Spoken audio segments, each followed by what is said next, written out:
right, here's Rob Dibble. Yes, all kinds of news and notes coming out of spring training, even lawsuits. Yeah. As the Mets are being sued for something a former general manager did. Ben will bring that up in just a second. But, spring training is where guys can't wait to get to because the offseason seems so long, 4 or 5 months of hell, and you just can't wait to get down there and act like a kid again. And a lot of these guys, you see it in the smiles, the way they, and it's also the best time if you're a fan. And I recommend this: go to spring training, go to Florida or go to Arizona if you're a kid and you guys love baseball, you want to be close to the players. You still can get right up close to the players while they're like doing their drills in the morning and stuff like that. Now, once they get on the field to play the exhibition games, a little bit more difficult. But still, during the morning practices, when they're down there, they'll sign autographs. They walk in between the fans. There's still a beautiful element that is. Now, I don't know about the Yankees. I don't know if they're exclusive. Pinkies out, wine crowd, wine and cheese. No, or is sushi. accessible. I know that their new stadium, they built the parking lot underneath the stadium so the players could escape the wrath after games and stuff like that. It's kind of weak. It's weak sauce for me, but. Spring training, most facilities are still wide open. In fact, I just saw this from the Red Sox. Bobby Dahlback was just taking batting practice. He hit one so far over the wall, it hit a little boy walking in from the parking lot in the stomach. Oh, wasn't injured terribly. Man. They rushed the EMTs out there. They tended to the little boy, and he was fine. Just when you think Bobby Dahlback's got it together. Got Bobby to sign a ball for him, and he took a great. picture with him. So, again, the accessibility is where I'm getting at here, is that the players are way more accessible for the 6 weeks of spring training. Listen, that happens, man. I mean, keep your I'm heads not the last up. one to talk about it, but whenever you're around a baseball field at any level, watch out for thrown bats, Heads balls. Could even be a glove. I just think Bobby Dahlback's like, yes, I hit a home run. I'm back. Oh, I hit that kid in the stomach? Gosh, nothing goes right for me. It's kind of like a comedy skit. All right, the big topic of discussion in the last couple of days on all the networks around these parts, the SNYs, the Nessens, the ESPNs, who is playing shortstop for the Yankees and why is Judge moving to left field? It's kind of been a big thing today. So Judge moving to left, Giancarlo to right. I'm guessing Bader's now in center field. Why is that a big story? I feel like it's not. Because it's a dead time of sports. We haven't started the NHL playoffs or the NBA playoffs. We don't have March Madness yet. And anytime an outfielder moves positions, it's not a big deal. I think Judge is a great center fielder, though. I don't think he's a good center fielder. I don't even really think he's a great outfielder. Yeah. I think he's so big and cumbersome, it takes him forever to get to things. Got the hose. He does. He's got a great arm. He has a great arm, but and plays right field beautifully. Here's the thing: they're trying to cover Stanton. How can we hide him? So they probably these bean counters or analytics nerds got together in the offseason and like, well, more balls were hit to left field last year than right field, so maybe we should put Judge in left field. It doesn't matter. Judge doesn't care. Judge says whatever's going to help the lineup, I'll play. At this point, you're paying me so much money that my eyes roll back in my head like a shark. It's about to bite something. I mean, he doesn't care where he plays. Just put me in the lineup. I'll DH. I'll play center. I'll play shortstop. If you can't play shortstop, will be a 6'7", 280-pound shortstop. He doesn't care. But the reporters seem to care that's a story. It's not a story. Here's the story: Stanton sucks. He's a liability in the field, just like JD Martinez. And you're paying a lot of money. You're paying a lot of money for these guys. JD. In his deal was I have the right of refusing to play in the field or not. I want to play the field. And by the end of his tenure with the Red Sox, he's like, it's not that big of a deal anymore. I don't need to be out there all the time. Listen, I played with Frank Thomas, worst first baseman in the world. He's in the Hall of Fame. But he didn't want to DH. It was a mental block for him. He's like, I don't want to DH. I want to play first. And it's like, okay, guys, our liability's right there. All of the assists going that way, we got to make sure he catches them. And it's no slight on Frank. Frank he wasn't he wasn't like Don Mattingly at first or Keith Hernandez at first. He just wasn't that great of a fielder, but he did not want to sit on the bench and DH. Well, I remember when Joey Votto was mic'd up, one of the first people to do it in the live in-game mic'd ups that Sunday Night Baseball was doing on ESPN, and he was one of the best. I think he was the second week, and Eduardo had asked him about playing first base because he was kind of taking himself through the routine, or taking him and Carl through the routine of what he's supposed to do with this at bat. And he said, how many times do you want to play first base? As much as I possibly can, because it keeps me locked in. Yeah. And I think that with Judge too. I feel like Judge has better games when he's in the field and he's not the DH. It's tough to DH. Listen, but there's other guys that did it beautifully. Listen, Paul Molitor, split time. He's in the Hall of Fame. You got David Ortiz was amazing. Edgar Martinez was amazing as a DH. Listen, his hamstrings were blown. Guy, he had no hamstrings at the end of his career. They had taken him out. It's awful. Guy couldn't run. But actually, Edgar at the beginning of his career was a decent third baseman. I'm not going to say great. It's like Albert Pujols. Wasn't great at any position, but he was good at a lot of them. But when you look at some of these guys, their heads, it's easy to get distracted. You could go in the clubhouse and make a sandwich. You can, go take hacks, swings in the batting cages because the technology's so amazing.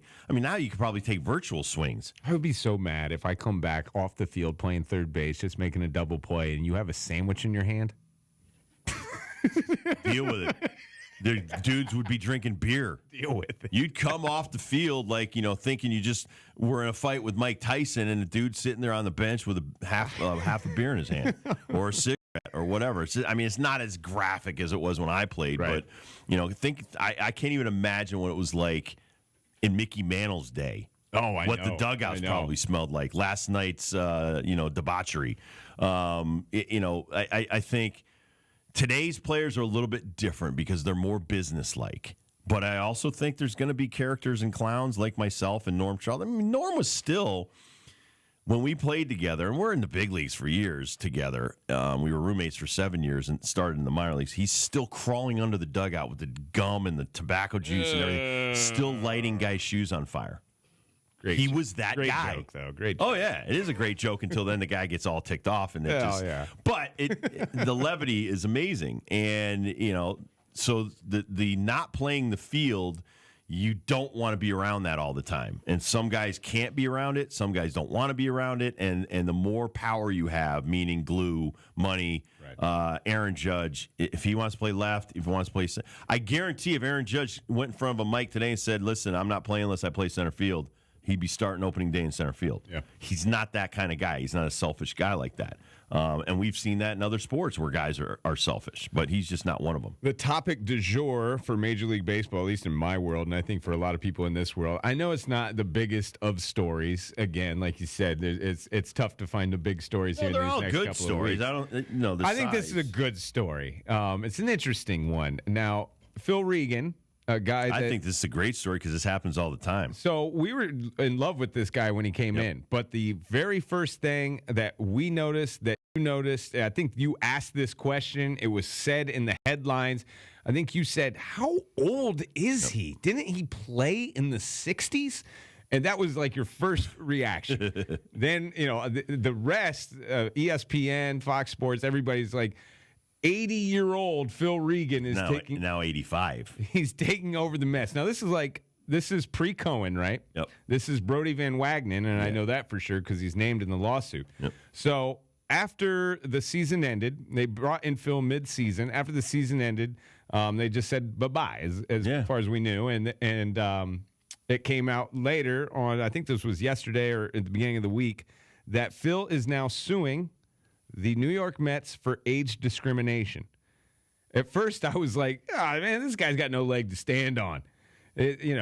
People get tossed for so many different reasons. For you to assume that it was because of your age, you're probably on the right track, but there's no way you can prove that. However, Phil Regan has quotations from Brody Van Wagenen saying, we're firing you because you're too old. that is illegal. That is illegal. That it's is discrimination. Illegal. Now, proving it's against the law. Proving that he said, she said, I think is going to be the lawsuit here. But I think just pay the man. Man, first of all, he's 85 years young, and just pay the guy. So he got a job after he was let go in the minor league system of the Mets at a lesser salary, obviously. Right.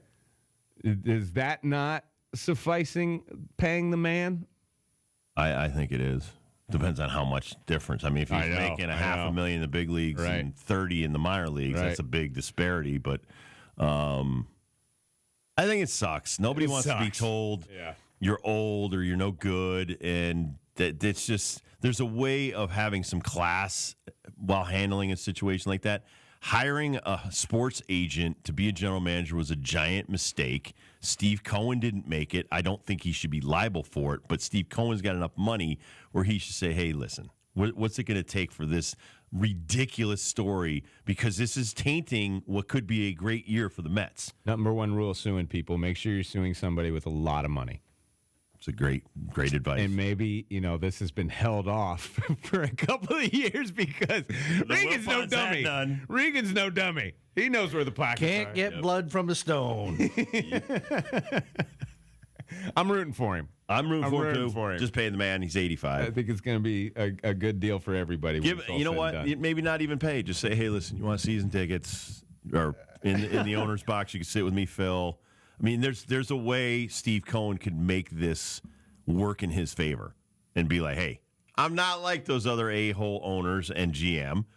I respect what you've done. This is a guy pitched from 1960 to 1972. Okay, this guy, and he's been coaching ever since that after 1972. This guy's given like 70 years to the game of baseball. I think you could just some way give him a golden umbrella here and say, hey, listen, you know what? Come upstairs with us in the twilight of your life and enjoy what we're going to put on the field this year. So there's another little minor story down in Arizona at the Cleveland Guardians camp. The head guy there, Terry Francona, he loves giving his first speech of the year. And it's one of the favorite things he does, and he's always nervous about it because he thinks it sets the tone for the season.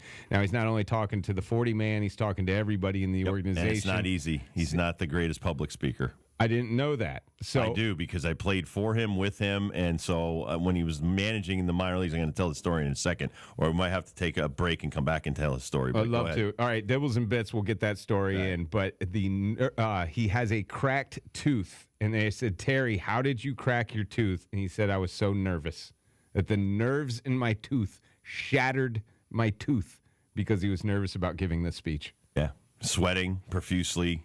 Really? He sweats so much. No way. All over he spilled his coffee. I can't wait to hear this story. Oh, yeah. I can't wait to hear this story. No, I'll tell you about a minor league thing that happened when he was, he actually coached Michael Jordan in the minor leagues. Yeah. We'll take a quick break. We'll come back. We'll do Dibbles and Bits, brought to you by Tire Depot next.